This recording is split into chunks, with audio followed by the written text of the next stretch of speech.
ยืมของเขามาใส่ว่าอยู่ของเขาเนาะยืมของเขามาใส่แต่ว่าเขาว่าไปใส่เลยเขาไปใส่แล้วก็ใจดีแท้ คนไทยคนเกาคนไทยอีน้อยว่าเจียวไปสู้แต่ว่าไปกลับก่อนมือซ้ำคันว่ามื้อวานนี่กลับมาคันว่ามื้อนี้กลับมาแต่พูดให้ก็เจียวสู้เขาเลย บ่เห็นมันมุมขากันนี่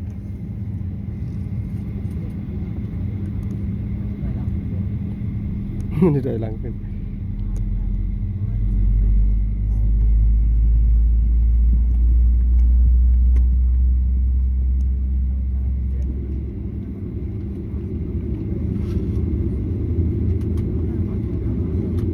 หลายลำขนาดเนาะ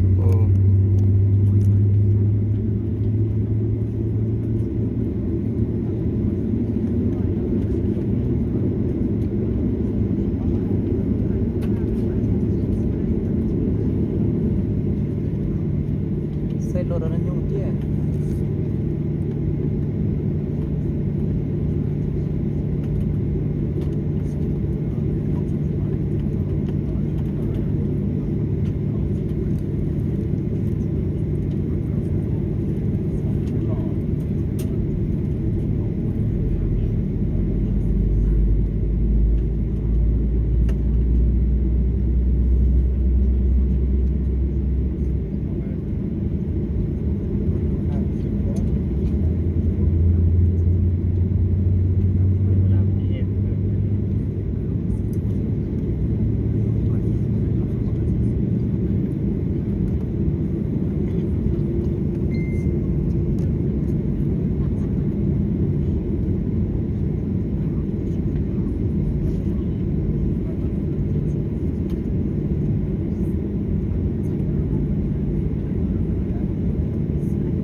จอดท่าหาดขับคนก็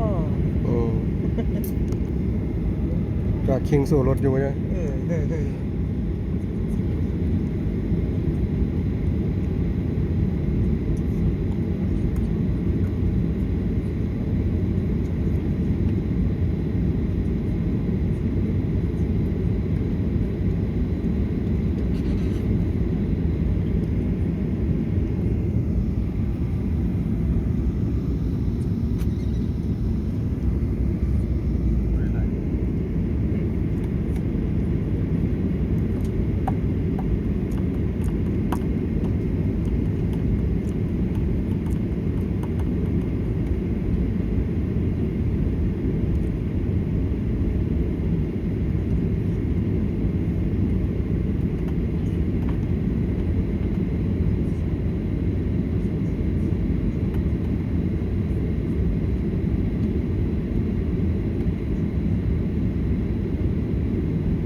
กดแวนลงเนาะกดแวนลงเนาะแบบรถนี่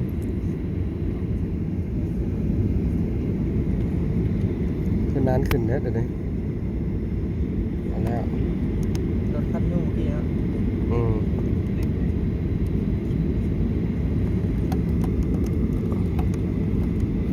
เยี่ยมจะบินแล้ว เอาว่าตอนมันขึ้นเลยวะ โอ้ขึ้นอยู่รถขึ้นไปแล้วเดี๋ยวเพิ่งลุกไปเลย ก็เดี๋ยวว่าให้เฮ็ดเอาจนฮอดเวียงเลยวะ ตายแบนทั้งที่จิบเบิดก่อน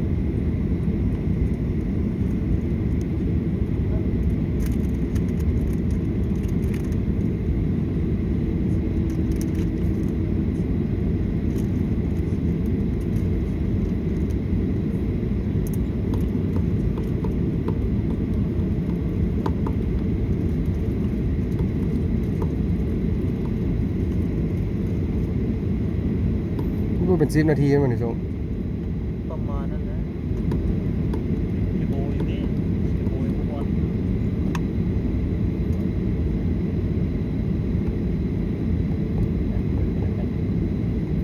น้ำมันรถสิเบิดก่อนนะกำลังตีปลาไว้อยู่ โอ้ยน้ำมันคือใส่จนเต็มไปแล้วยังอีก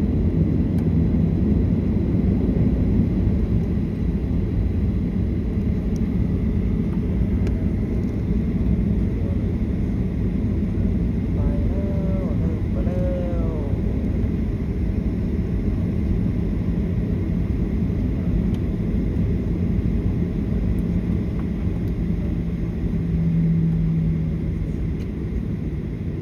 เงินน้อยนี่เขาบ่ให้หัดเขาบ่บอกหัดอันนั้นเนาะสอนหัดนั่นแหละหยดใหญ่ก็บอกให้หัด Cabin over takeoff.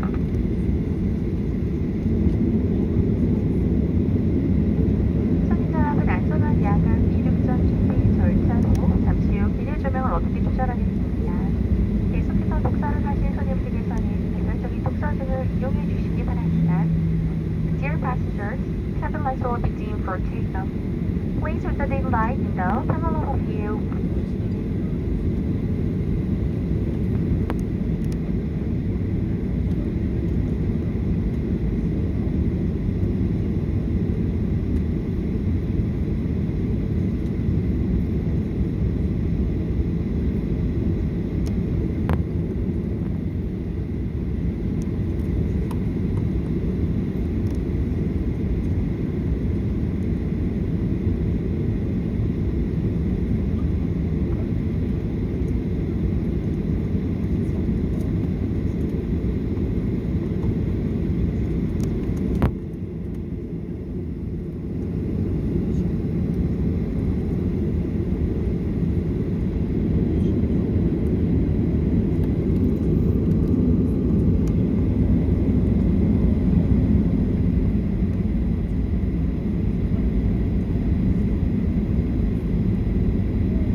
อย่าทิ่มโทรศัพท์เด้อ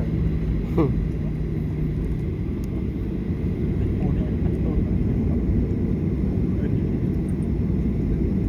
นแปดโมงแปดโมง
พุ่งไปไกลไม่รู้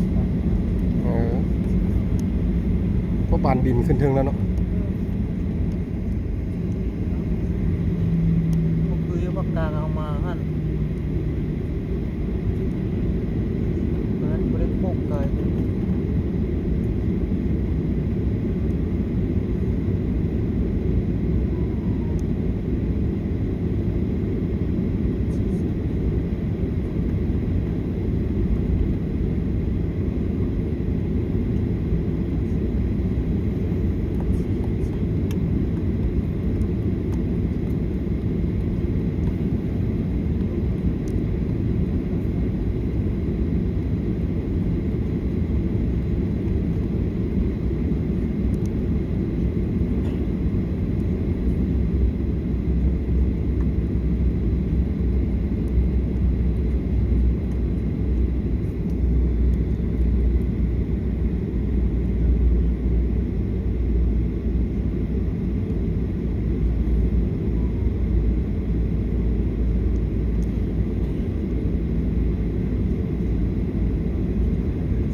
เทละคันเทละคัน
ใช้เวลาโดนนะครับ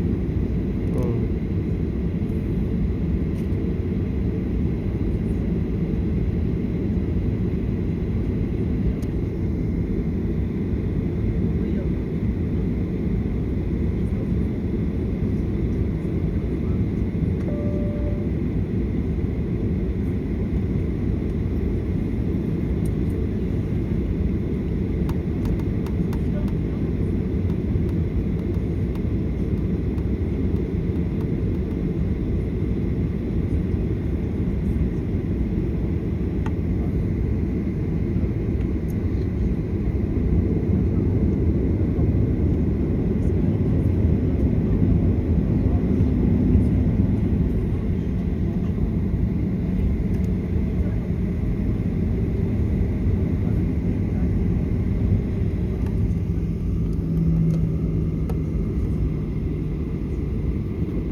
เริ่ม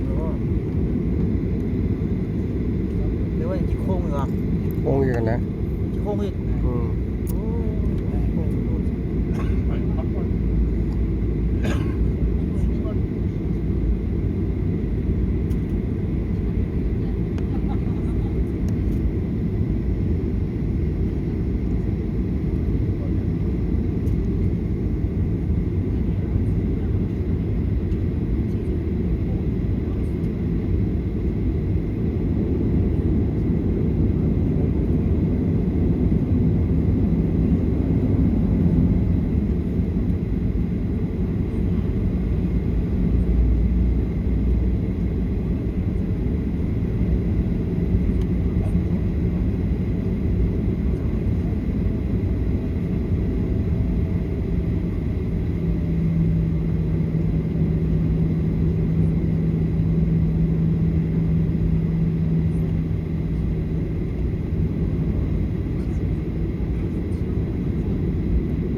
ปลาที่หางกระโค้ง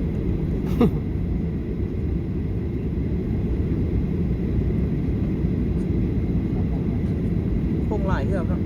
อืม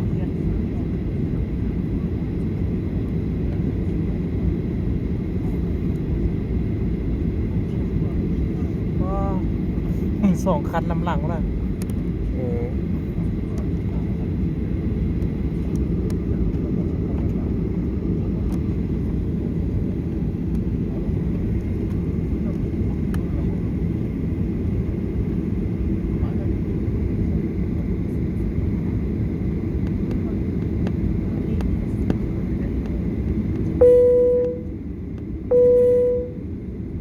승객 여러분, 곧 이륙하겠습니다. 좌석 벨트를 매주시기 바랍니다. Dear passengers, we'll be taking off soon. Please fasten your seatbelt.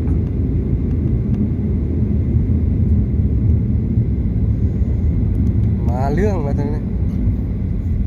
เริ่มแล้ว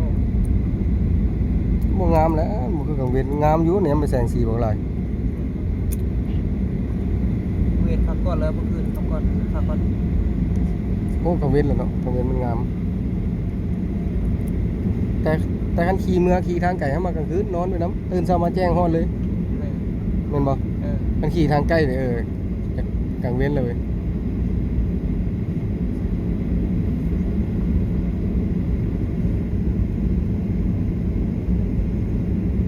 โอ้จนสิเข้า20นาทีแล้วส่งบ่ขึ้นบัดนี้ โอ้ยเดี๋ยววันฮอดเซ็นซื่อ น้ำมันเบิดก่อนซื่อซะเด้อ นี่บอลนี่แหละบอลนี่นะเขาจะบอลปล่อยจรวดแล้วบอลนี้อุ่น3 คันน้ำหลัง โค้งหลายเพื่อพ่น อย่างว่ามันได้ไปตามลำดับเลยมันให้วินระยะห่างกันไหนมุงปุ๊บ ตั้งปุ๊กเป็นเบียกแล้ว บ่ตั้งปุ๊บเติมเงินแต่ละมือนี่จอดแล้วบัดนี้มานี่ซิ่งได้บัดนี้นะ ลงพอแล้ว ทอดแล้วที่บัดนี้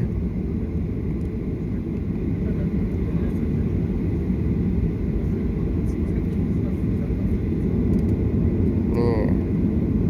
ปีด